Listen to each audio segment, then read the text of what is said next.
శ్రీమాత్రే నమ. జై గురు దత్తాత్రేయ నమ. ఈ వీడియోలో మనం ధనుసు రాశి వారికి నవంబర్ 24 నుంచి 30వ తారీఖు మధ్యలో జరగబోయే వార ఫలాల గురించి తెలుసుకుందాం. మరి ఈ రాశి వారికి ఈ వారం అంతా కూడా రాశి అందే శుక్రగ్రహ సంచారం. అంటే ధనుసు రాశి వారికి ఎప్పుడు కూడా ఏదైనా కొత్త విషయాలు తెలుసుకోవాలనే ఆలోచన ఎప్పుడు కూడా ఉంటుంది. ఎక్కువగా ఆధ్యాత్మిక సంబంధించిన విషయాల మీద ఎక్కువ ఆసక్తి కలగడం జరుగుతూ ఉంటుంది. అటువంటి వారికి మరి శుక్రుడు లాంటి గురువు, రాక్షస గురువు రాశిలో ప్రవేశించడం వల్ల జాతకుడు తన యొక్క సబ్జెక్ట్ని ఇంకా కొత్తగా డిఫరెంట్గా తెలుసుకునే ప్రయత్నంలో ఎక్కువ కృషి చేయడం జరుగుతుంది. అంటే ఒక విధంగా ఒక కొత్త గురువుని అన్వేషించి ఆ గురువు ద్వారా తనలో ఉన్నటువంటి శాస్త్రాన్ని ఇంప్రూవ్ చేసుకునే ప్రయత్నం జరుగుతూ ఉంటుంది. అలాగే ఈ విషయంలో జాతకుడు చాలా వరకు సక్సెస్ కావడం కూడా జరుగుతూ ఉంటుంది. ఎందుకంటే సహజంగా సహజ గురువైనటువంటి బృహస్పతి 6వ స్థానంలో ఉంటే మరి రాక్షస గురువైనటువంటి శుక్రాచార్యుల వారు రాశి అందే సంచరించడం జాతకుడు కంపల్సరిగా ఏదో ఒక కొత్త శాస్త్రాన్ని అభ్యసించి దానిలో ప్రావీణ్యాన్ని సంపాదించే అవకాశం ఈ రాశి వారికి చాలా వరకు ఉన్నది. అది ఏ రంగంలో ఉన్నా కావచ్చు. అది సంగీత రంగమా, రచన, జ్యోతిష్యమా, శాస్త్రాధ్యాయమా, న్యాయవాదుల, మాస్టర్ల, టీచర్ల, ఎవరికైనా మాత్రం వారి సబ్జెక్ట్ ఇంప్రూవ్ చేసుకుంటారు, దాంట్లో ప్రావీణ్యం సంపాదిస్తారు. అలాగే ఈ రాశి వారు ఏదైనా ఉద్యోగ అర్హత కోసం ఇంటర్వ్యూకి వెళ్తే దాంట్లో తప్పక విజయం లభించే అవకాశం ఉన్నది. ఇది స్త్రీలకు ఇంకా చాలా అనుకూలంగా ఉంటుంది. ముఖ్యంగా శుక్రుడు వివాహకారకుడు. ఒక వివాహం జరగాలన్నా, వివాహం తర్వాత జాతకుడు సంతోషంగా ఉండాలన్నా శుక్రుని యొక్క అనుగ్రహం తప్పనిసరి. ఇది స్త్రీలకు చాలా అనుకూలంగా ఉంటుంది. అంటే శుక్రుడు ఎంత బలంగా జాతకంలో ఉంటే వాళ్ళ యొక్క అందం కానీ, ఆకర్షణ కానీ, తెలివితేటలు కానీ, సంస్కారం కానీ ఇవన్నీ కూడా చాలా వరకు అనుకూలంగా ఉంటాయి. అటువంటి ఈ శుక్రుడు ధనుసు రాశిలోకి సహజ భాగ్యస్థానంలోకి ప్రవేశించడం వల్ల ఈ రాశిలో ఉన్నటువంటి స్త్రీలకు అటు వివాహ సంబంధించిన విషయాల్లోనూ, ఉద్యోగ సంబంధించిన విషయాల్లోనూ, ఆరోగ్య సంబంధించిన విషయాల్లో కూడా చాలా చక్కని అనుకూలమైన ఫలితం పొందడం జరుగుతూ ఉంటుంది. ఇక మనకి వ్యయ స్థానంలో ఏర్పడినటువంటి బుధాదిత్య యోగం ఈ వారం కూడా కంటిన్యూ అవ్వడం జరుగుతూ ఉంది. సో ఇది ఈ రాశి వారికి భాగ్య రాజ్యాధిపతుల కలయిక ఏర్పడుతుంది. అంటే ఎప్పుడైనా ఒక వ్యయ స్థానంలో ఒక యోగం ఏర్పడినప్పుడు అది జాతకుడు ఉన్న ప్రాంతంలో కాకుండా అది దూర ప్రాంతం కానీ, విదేశం కానీ అవ్వడం జరుగుతూ ఉంటుంది. మరి ఈ యోగ ప్రభావం వల్ల జాతకుడు అటు ఉద్యోగ ప్రయత్నం కానీ, ఉన్నత విద్యా ప్రయత్నం కానీ, విదేశంలో ప్రయత్నం చేస్తే ఆ ప్రయత్నం ఫలించే అవకాశం ఉంది. ఫర్ ది సేమ్ టైం వ్యయాధిపతి 12లో ఉండడం వల్ల, అంటే భాగ్యాధిపతి వ్యయంలో ఉండడం వల్ల జాతకుడు తన తల్లిదండ్రులని ఏదో విధంగా పుణ్యక్షేత్రాలు దర్శించి ఏర్పాటు చేయడం కానీ, వారి యొక్క ఆరోగ్యం కొరకు సరైనటువంటి సదుపాయాలు ఏర్పడటం కానీ జరుగుతుంటుంది. అంటే ముఖ్యం ఏంటంటే వాళ్ళ పేరెంట్స్ కొరకు శ్రద్ధ తీసుకుంటాడు, వాళ్ళ ఆరోగ్య విషయంలో శ్రద్ధ తీసుకుంటాడు, వారికి కావాల్సినటువంటి సదుపాయాలు కల్పించడం జరుగుతుంది. ఇంకా బుధుడు కూడా వ్యయంలో ఉండడం వల్ల ఇది విద్యార్థులు వారి యొక్క విద్య కొరకు అదనపు కంప్యూటర్ లాంటివి కానీ, ట్యాబ్లు, ఎలక్ట్రానిక్ వస్తువులు కొనడం, బుక్స్ లాంటివి కొనుక్కోవడం జరుగుతుంటుంది. ఫర్ ది సేమ్ టైం జాతకుడు తన యొక్క వ్యాపార అభివృద్ధి కొరకు కొంత ధనాన్ని వెచ్చించడం కానీ, దీన్ని తన అవసరాలకు ఈ కంప్యూటర్ లాంటి సమకూర్చే విషయంలో జాతకుడు ఎక్కువగా ఖర్చు పెట్టడం జరుగుతుంది. ఫర్ ది సేమ్ టైం ప్రభుత్వానికి చెల్లించినటువంటి పన్నులు, ట్యాక్స్లు వగైరా 100% చెల్లించవలసి ఉంటుంది ఈ యోగ ప్రభావం వల్ల. మరి కుజుడు అష్టమ స్థానంలో సంచరిస్తున్నాడు. ఇది చాలా వరకు ఏంటంటే జాతకుడికి ఒక విపరీత రాజయోగం లాంటిది ఏర్పడింది.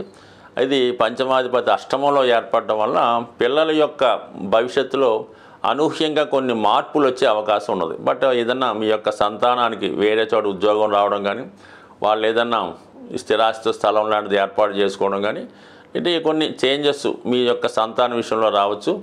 మొత్తం మీద కుజుడు అష్టమంలో ఉండడం వల్ల ఎవరైతే ధనుసు రాశిలో సాహసమైనటువంటి వృత్తుల్లో ఉండడం జరుగుతూ ఉంటుందో వాళ్ళు కొంతవరకు మరి కుజుడు అష్టమ స్థానంలో ఉండగా జాగ్రత్త వహించడం మంచిది.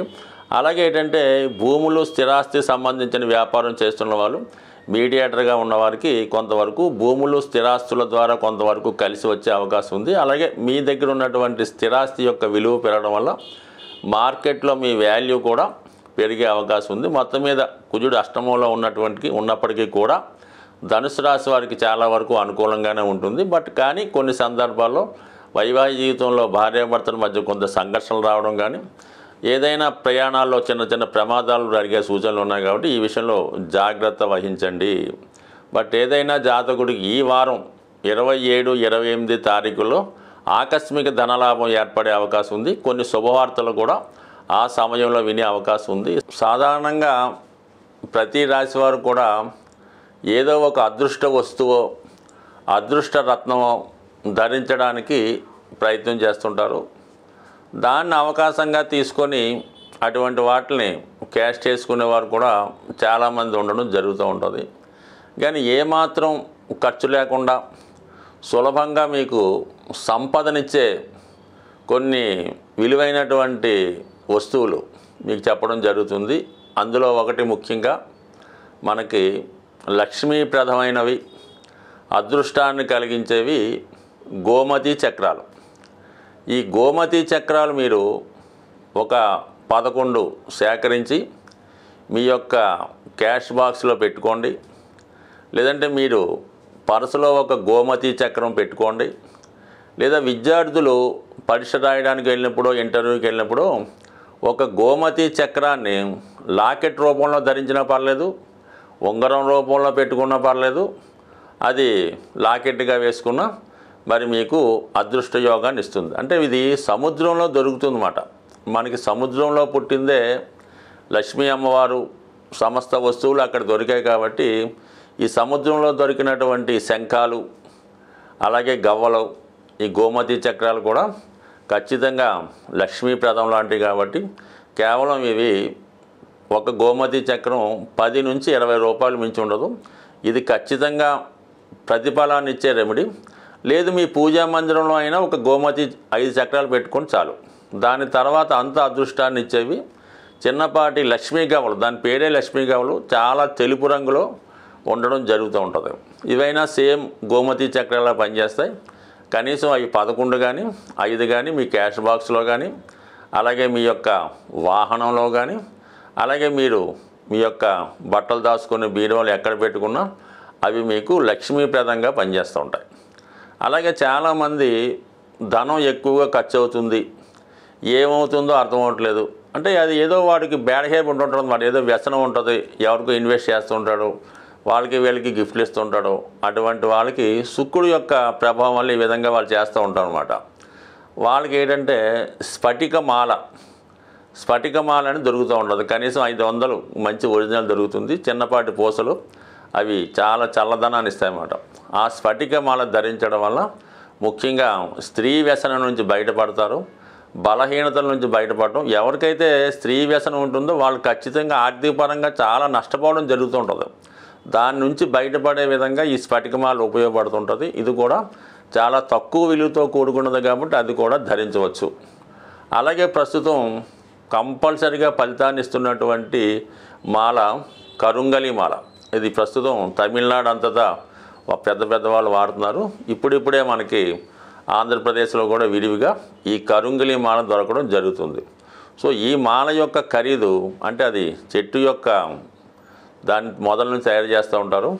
ఇది 300 రూపాయల నుంచి సుమారుగా 1500, 3000 వరకు కూడా, అంటే బాగా క్వాలిటీగా ఉన్నటువంటిది ఏంటంటే 1500, 2000కి దొరుకుతుంది. కొంత లేతగా ఉన్నటువంటి చెట్టు నుంచి తీసింది 500కి, 300కి దొరుకుతూ ఉంటుంది. ఏది ధరించినా ఈ కరుంగలి మాల ధరించడం వల్ల జాతకుడికి తనలో ఉన్నటువంటి దిష్టి దోషం తొలుగుతుంది. అలాగే సుబ్రహ్మణ్య స్వామి సంబంధించింది కాబట్టి వివాహ సమస్యలు, రుణ బాధలు తొలుగుతాయి. అయితే ముఖ్యంగా ధైర్యం కాలడం జరుగుతుంది. ప్రతి వాడికి అప్పు ఉంటుంది, అది తీర్చగలిగే ధైర్యం ఉన్నవాడు నిలబడుతూ ఉంటాడు, లేనివాడు ఏదో ఇబ్బంది పడుతుంటాడు. కాబట్టి సాధ్యం వరకు ఇది సాధారణంగా ఎటువంటి నియమాలు లేవు. 99% ఈ ప్రస్తుతం మార్కెట్లో ఫలితాన్ని ఇచ్చే మాల ఈ కరుంగలి మాల కూడా ధరించవచ్చు. అయితే సాధ్యమైనంత వరకు రత్నాల జోలికి వెళ్లకుండా ఉంటేనే మంచిది. సాధ్యమైనంత వరకు ఇప్పుడు మార్కెట్లో 99.9% డూప్లికేట్ రత్నాలే దొరుకుతాయి. అవి ఇప్పుడు మనకు బీర్ బాటిల్ ఉంటాయి కదా, అవి కలర్ బీర్ బాటిల్ని పగలగొట్టి వాటి యొక్క గాజుతో వాటిని పాలిష్ చేసి స్టోన్స్గా అమ్మడం జరుగుతుంది. మనకి చార్మినార్ ప్రాంతంలో ఇటువంటి స్టోన్స్ 100కి 3 దొరుకుతూ ఉంటాయి. అటువంటి భ్రమలో పడకుండా 90% జాతి రత్నాలు, జాతి రాళ్ళు, రంగురాళ్ళు పక్కన పెట్టి ఈ సింపుల్గా ఇప్పుడు చెప్పినటువంటి ఈ మరి తాంత్రిక వస్తువులు అనొచ్చు, లేదంటే విలువైనటువంటి వస్తువులు పెట్టుకోవడం వల్ల ఇవి చాలా ఆచారంగా పూర్వకాలం నుంచి వస్తుంది. కొద్దిగా నమ్మకం ఉంటే చాలు, అన్నీ మీకు లక్ష్మీప్రదమే అవుతుంది. స్వస్తి.